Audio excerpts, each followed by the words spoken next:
신바람 사연 아파트. 오늘의 사연 시작하겠습니다.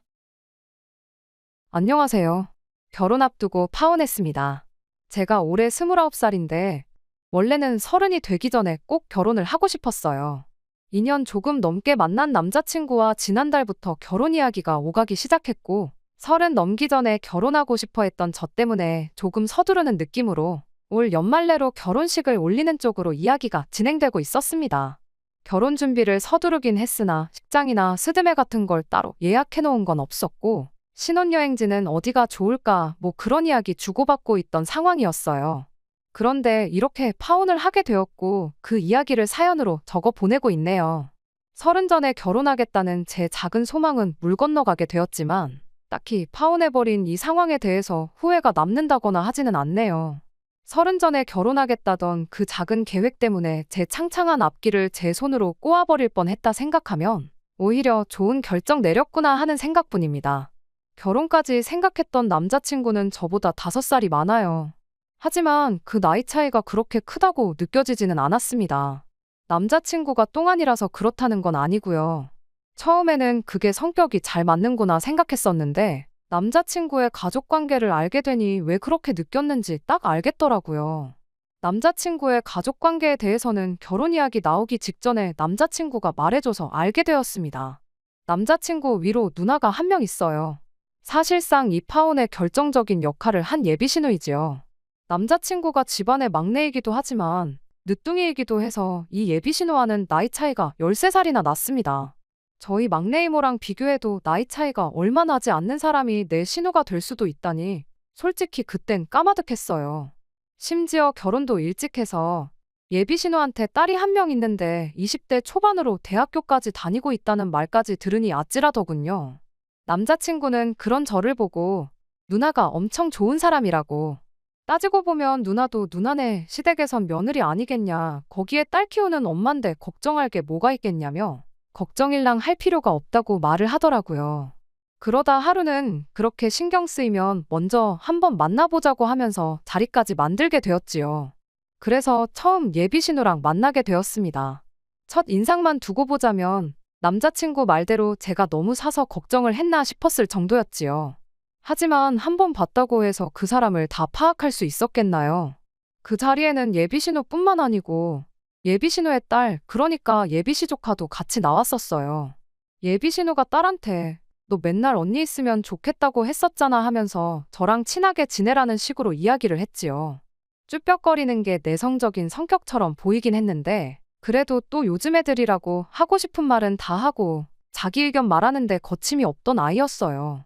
아무튼 그날 저도 예비신우한테 제 소개를 하면서 제가 일하고 있는 회사라든지 이런저런 이야기를 나누게 되었는데 예비시조카가 저희 회사 이름을 듣더니 눈이 반짝반짝 빛나더라고요.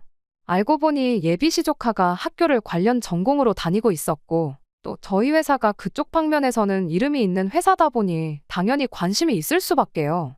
예비시조카도 졸업하고 나면 저희 회사 다니고 싶다며 저보고 참 부럽다고 하더라고요. 그런 자기 딸을 보고 있던 예비신우가 저를 보더니 참 잘됐다고 하면서 저보고 우리 딸 졸업하면 올케가 힘 좀 써주면 되겠네. 우리 딸 취직은 믿고 맡기면 되겠나 하면서 말을 하더라고요. 그 전까지는 누구누구 씨 하고 확실히 거리를 두고 불렀는데 예비시조카랑 회사 이야기 몇 마디 주고받고 나서는 저를 올케라고 부르기 시작했지요. 제가 저희 회사에 몸담은 지 햇수로 5년 차이긴 하지만 5년 차가 뭐 사장도 아니고 이제 막 대리직급 달고 회사에선 아직도 막내나 다름없는 취급받고 일하고 있거든요. 그런데 제가 뭐라고 감히 누구를 취직시켜주고 그럴 힘이 어디 있겠어요? 당연히 농담이라 생각했고 진지하게 받아들이지는 않았어요. 그렇다고 막상 그 상황에서 안 된다고 정색해버리면 괜히 제가 분위기에 찬물을 끼얹는 게 아닌가 하는 생각도 들었고 해서 둥글둥글 돌려서 제가 도와줄 수 있는 게 있는지 한번 알아보겠다 뭐 그런 식으로 대답하고 말았어요. 예비시조카도 그런 예비신우 보고는 요즘 세상이 어떤데 그게 가당키나 하겠냐고 기대도 안 하던 눈치였고 남자친구도 저한테 너무 부담 주지 말라는 식으로 예비신우한테 한마디 했지요. 그 뒤로는 별다른 이야기가 없었고 분위기도 좋게 자리가 마무리되었고요. 그 뒤로는 예비신우랑 따로 만나거나 할 일은 없었지요. 결혼 준비 시작했다고 해서 매일같이 예비시댁에 눈도장 찍으러 다니고 그럴 필요는 없는 거잖아요. 당장 결혼식 연말에 올릴 생각하면 하루가 바쁜 시기였으니 더더욱이 그런 데다 시간을 쏟고 싶지는 않았어요.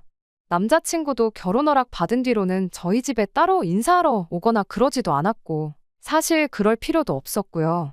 그렇게 남자친구랑 짬짬이 시간 내서 결혼에 관련된 거 알아보고, 뭐 그런 식으로 데이트를 하고 그랬지요. 그런데 하루는 모르는 번호로 저한테 전화가 오더라고요. 원래도 제가 모르는 번호로 오는 전화는 거의 받지 않아요. 일부러 전화를 안 받았는데 같은 번호로 계속 전화가 오는 게 그냥 광고성 전화가 아닐 수도 있겠다 싶어서 결국 전화를 받게 되었습니다. 전화의 주인공은 예비신우였어요. 안 봐도 뭐 남자친구가 제 전화번호를 알려줬겠지요. 어떻게 제 번호를 알았는지는 궁금하지도 않았지만 전화 내용 자체는 참 당황스럽고 어이가 없는 내용이었습니다. 이미 전화 받자마자부터 왜 이렇게 전화를 안 받냐는 식으로 짜증을 내기 시작했거든요. 처음 봤을 때랑은 180도 다른 말투로 계속 저를 다그치더라고요. 그때 알아봐 주기로 했던 우리 딸 취직 자리는 어떻게 돼가고 있는 거냐고. 약속을 했으면 가타부타 진행 상황이 어떻게 돼가는지 보고를 해야지. 3주 동안 아무 연락도 없을 수가 있냐며 성질을 내더라고요. 그때 그냥 농담 삼아 지나간 이야기로 알고 있었는데 예비신우는 마치 제가 예비신우를 취직시켜주겠다는 식으로 그걸 진심으로 받아들였었나 보더라고요. 그런 질문을 들으니 솔직히 뭘 어떻게 대답해야 하고 어디서부터 설명을 해야 할지 막막했어요. 좋은 게 좋은 거라고 끝까지 제대로 설명 안 했던 내 잘못도 있겠구나 싶어서 차라리 전화로 오해를 풀어줘야겠다 하는 생각이 들어서 솔직하게 대답을 해줬어요. 제가 인사권이 있는 것도 아닌데 취직시켜주는 건 불가능하다고요. 자칫 제가 괜히 일자리 알아봐준다고 여기저기 까불고 다녀봤자 역효과만 날 거라고 말해줬죠. 그 순간 올케로 바뀌었던 제 호칭은 그 말이 끝나기 무섭게 다시 누구누구 씨로 바뀌어 버렸어요. 저를 그렇게 안 봤는데 시댁에 점수 따겠다고 공수표나 날리고 다니고 그거 되게 안 좋은 행동이라면서 저를 비난하더군요. 목구멍 밖으로 튀어나오려는 말들을 눌러 참으며 그러면 그럴 게 아니고 제가 이력서나 자기소개서 같은 거 봐주고 업계 동향이라든지 취직 전에 미리 준비해두면 좋을 것들이라든지 그런 부분들을 예비시조카 직접 만나서 설명을 해주고 그러겠다 했어요. 예비신우는 여전히 제가 처음이랑 말이 다르다면서 사람이 언행일치가 돼야 되는 거라고 뭐라 하더라고요. 그래도 안 되는 건 안 되는 거란 건 알았는지 그럼 예비시조카 만나서 좋은 이야기도 해주고 취직 잘할 수 있게 도와달라. 뭐 그런 식으로 자기 할 말만 하더니 전화를 뚝 끊어버렸어요. 좋게 마무리된 것 같기도 했지만 한편으로는 뭔가 영 찜찜한 기분을 지울 수가 없었습니다. 아무튼 그렇게 예비시조카를 따로 밖에서 만나게 되었지요. 안 그래도 결혼 준비로 바쁜 와중이기도 했고 주말간에는 남자친구랑 이것저것 알아보러 다니기로 이미 약속이 돼 있고 상담 예약도 있어서 따로 시간을 비우기가 애매했어요. 그래서 금요일에 퇴근하고 만나기로 했지요. 일주일 내내 쌓인 피로도 장난이 아니었고 주말도 일정이 꽉 차서 푹 쉬고 싶었는데 그래도 힘든 몸 이끌고 약속 장소로 나갔습니다. 그런데 그날 만난 예비시조카도 누구를 닮았는지 보통은 아니구나 싶더라고요. 퇴근하고 예비신우네 집 근처 카페까지 힘들게 나갔어요. 집 방향도 반대고 솔직히 예비시조카가 저희 회사 근처로 오는 게 맞다고 생각했지만 애 공부하느라 힘든데 피곤하게 만들지 말라는 예비신우 말에 어쩔 수 없이 제가 그쪽까지 가게 되었지요. 그런데 예비시조카는 그날 저에게 보여준 모습과는 달리 그닥 취직에는 하나도 관심이 없어 보였습니다. 회사 들어가고 싶은 건 들어가고 싶은 거고 현실적으로 자기 성적으로는 이력서 통과도 안 될 거 알고 있다면서 제가 준비한 이야기들은 들을 생각도 없어 보이더라고요. 엄마가 하도 나가보래서 나온 자리라고 하더니 저보고 언니 하면서 자기는 사실 언니랑 친해지고 싶어서 나온 자리라고 하더라고요. 지루하게 이런 이야기 나누지 말고 저보고 근처에 백화점이 있으니 거기 쇼핑이나 가자고 하는 거예요. 얼떨결에 예비시조카 따라서 백화점까지 따라가게 되었는데 몸은 피곤해 죽겠는데 이게 뭐 하는 건가 싶더라고요. 그러던 와중에 예비시조카가 정신이 퍼떡 들게 만들어주더라고요. 구경 다니다가 어디서 한 장에 26만 원이나 하는 티셔츠 한 장을 들고 와서는 저보고 그걸 사달라고 조르기 시작했거든요. 언니 언니 하면서 애교까지 부리면서 말이에요. 아직 제가 뭐 결혼을 해서 이 친구한테 나이차 많이 나지 않는 숙모가 된 것도 아니고 하니 호칭 같은 건 딱히 상관 안 했어요. 하지만 애초에 저를 보겠다고 자리에 나온 목적이 저한테 티셔츠 쪼가리 한 장 얻어 입겠다고 나온 거라는 걸 알게 되니 열이 받지 않을 수가 없었어요. 그 26만 원짜리 티셔츠 한 장 사주는 돈이 아까워서는 아니고 참 사람이 무례하구나 싶었거든요. 지치고 피곤했던 제 몸 상태는 둘째치더라도 저는 최대한 도움을 주기 위해서 이것저것 알아보고 왔던 상황이거든요. 실제로 성적표가 안 좋아도 관련 자격증이라든지 공모전이라든지 외국어 실력 같은 것만 가지고도 회사에 취직 성공해서 다니고 있는 직원들도 몇 있어서 어떻게 준비하는 게 좋을지 그 사람들 붙잡아가며 물어본 고생까지 생각하니 저도 모르게 터져버리고 말았어요. 그렇다고 제가 욕을 했다거나 그런 건 아니에요. 말이 좀 세게 나가긴 했어요. 정신 차리라고 바쁜 사람 불러다 놓고 이러는 거 솔직히 보기 안 좋다고요. 이러나 저러나 결혼하게 되면 내가 아가씨 언니가 아니고 숙모가 되지 않겠냐 하며 호칭도 한번 정리를 해줬어요. 그리고 여기서 이럴 게 아니고 나도 해야 할 건 해야겠다고 예비시 조카 백화점에서 데리고 나와 근처 카페로 향했습니다. 그리고 원래 목적대로 알려주기로 한 것들 다 설명해줬지요. 따놓아야 할 자격증이나 영어 시험 점수라던가 해서 제가 알아온 것들 하나씩 설명해주기 시작했어요. 그런데 예비시 조카는 관심이 전혀 없다는 듯 너는 떠들어라 하는 식으로 지루한 표정을 짓고는 핸드폰으로 아까 보던 옷 구경이나 하고 있더라고요. 그래서 또 한마디 했어요. 내가 여기 나온 거 너네 엄마 부탁으로 온 거다. 우리 회사에서 일하고 싶다고 말한 건 너 아니었냐. 이러는 거 진짜 예의 아니고 그런 식으로라면 우리 회사는커녕 그 어떤 회사도 취직 못할 거다. 내가 사장이라고 해도 너는 취직 못 시켜준다. 졸업까지 정신 똑바로 차리고 공부 열심히 해라 충고를 해줬습니다. 제가 좀 화를 내니 그제서야 듣는 척을 하더라고요. 그렇게 설명할 거 다 설명해주고 배고파 보여서 밥도 사주고 집에 가서 예비신우랑 먹으라고 빵이며 이것저것 사서 돌려보냈어요. 그러고 집에 돌아왔는데 저녁 10시가 훌쩍 넘어 있더라고요. 원래는 다음날 남자친구랑 만나서 준비할 것들 미리 인터넷으로 조사 좀 해볼 계획이었는데 조사고 뭐고 그냥 드러누워 쉬고 싶더라고요. 그래서 씻고 나와 소파에 엎어져 있었는데 전화가 한 통 오더라고요. 예비신우였어요. 고생했다 수고했다는 말 듣자고 받은 전화는 아니었는데 전화 받자마자 예비신우가 저한테 고함을 치기 시작하더군요. 대뜸 한다는 소리가 누구누구 씨는 시댁 알기를 얼마나 우습게 알길래 벌써부터 태도가 그딴 식이냐고 저한테 뭐라 하더라고요. 요즘 사람답지 않게 참하고 예의 바른 사람이었는데 이제 보니 앞뒤 다르고 아주 두 얼굴에다가 개념이 없니 어쩌니 하면서 짜증을 내는데 수고했다 한마디 들어도 모자랄 판에 싫은 소리부터 쏟아내니 이유가 뭔지 알고 싶은 것보다 저도 화가 나기 시작했습니다. 그래서 저도 퉁명스럽게 뭐 때문에 그러시냐 대답했지요.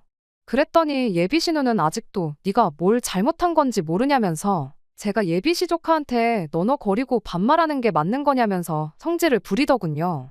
애 취직시켜달라고 보내놨더니 아주 애를 기를 죽여서 돌려보냈다고 그게 말이나 되냐는 거예요. 결혼 전인데도 이렇게 시댁 식구들 어려운 줄 모르고 나이 좀 많다고 사람 하대하고 그러는데 결혼하고 나면 아주 볼만하겠다고. 멀쩡히 있는 저희 어머니까지 들먹이면서 너네 집에선 가정교육을 그렇게 하냐며 고래고래 고함을 치더라고요. 그냥 말했어도 충분히 어이없고 열받는 상황에 아무 상관도 없는 저희 어머니까지 걸고 넘어지니 저도 참을 수가 없더라고요.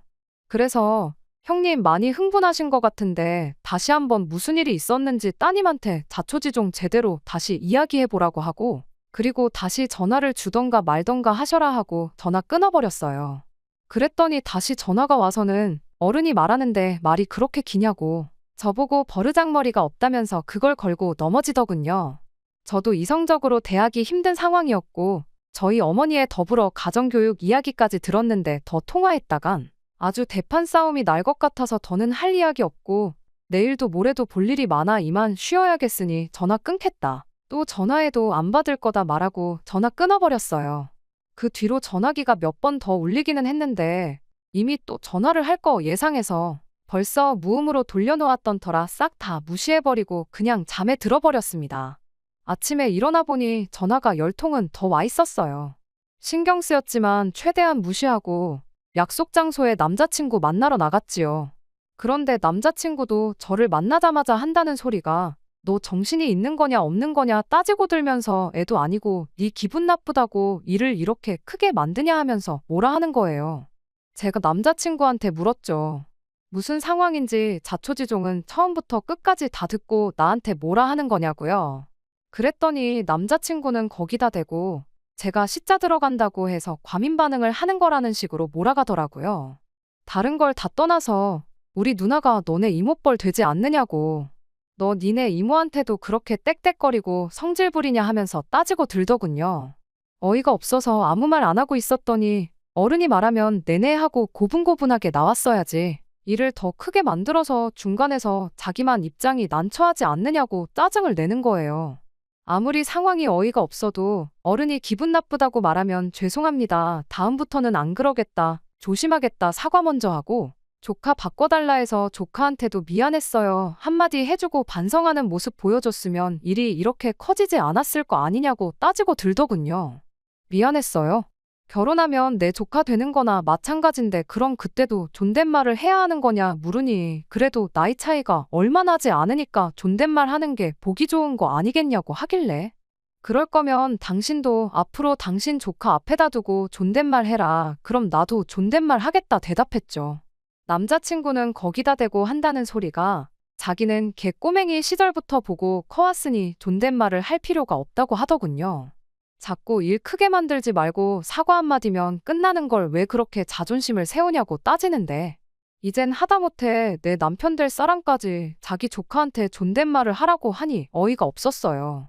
애초에 제가 예비시 조카한테 초면부터 반말하고 무례하게 굴어서 그런 거라면 이렇게까지 열받지는 않았을 거예요.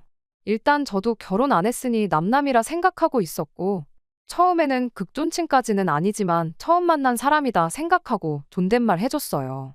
그러니 취직 준비는 됐고 백화점 가자는 소리에 거기까지 따라가 준 거죠. 지들 필요할 때나 올캐고 외숙모지. 애초에 예비신우가 자기 딸 취직시켜달라는 어이없는 부탁만 안 했어도 결혼식 올릴 때까지 만날 일도 없었을 거예요. 그런데 저래놓고 나중에 취직이라도 안 됐어 봐요. 아마 애는 멀쩡한데 제가 성의가 없어서 취직을 못했다 제 탓을 하지 않았겠어요. 가뜩이나 열이 올라오는데 남자친구는 그 와중에 지 누나한테 전화를 걸어서 저한테 바꿔주더군요. 애초에 제가 전화를 걸어서 사과를 하는 모양새가 시나리오에 있었던 건지 예비신우는 어디 한번 사과해봐라 하는 식으로 나오더라고요. 제가 미쳤다고 거기다 대고 죄송합니다 했겠나요? 전화 받자마자 제가 잘못한 게 있으면 사과를 드리겠지만 아무리 생각해도 저는 잘못한 거 하나 없는 것 같다고 딱 잘라서 말했어요. 만약에 저희가 결혼해서 아이가 태어나면 형님도 우리 애한테 꼬박꼬박 존댓말 한다면 내가 다시 생각은 한번 해보겠다 했지요. 제 말에 예비신우가 뭐라 짓거리길래 그럼 그렇게 하실 생각 없는 걸로 알겠다. 저는 할 말 다 했고 더 할 말이 없으니 전화 끊겠다 말하고 전화기 남자친구한테 넘겨줬어요.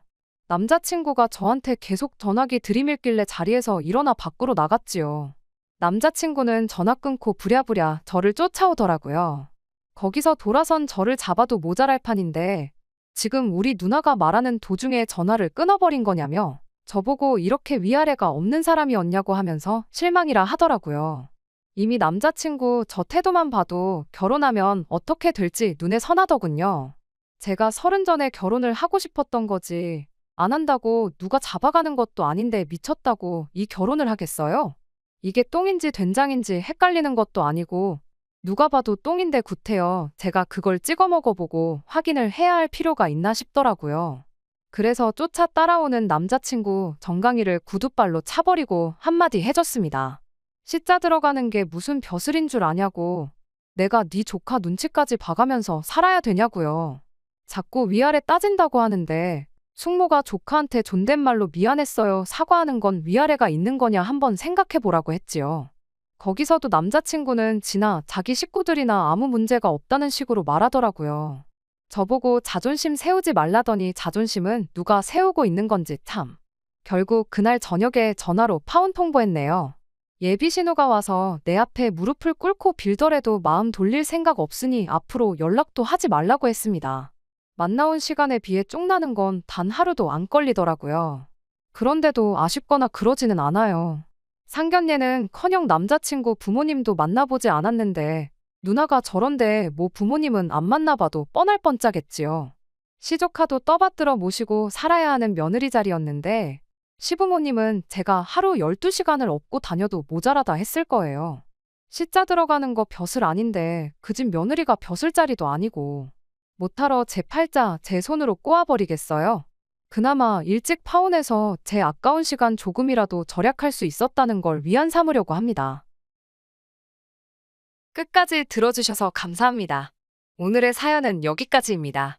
구독과 좋아요, 알람 설정 부탁드리고 더 좋은 사연으로 다시 찾아뵙겠습니다. 감사합니다.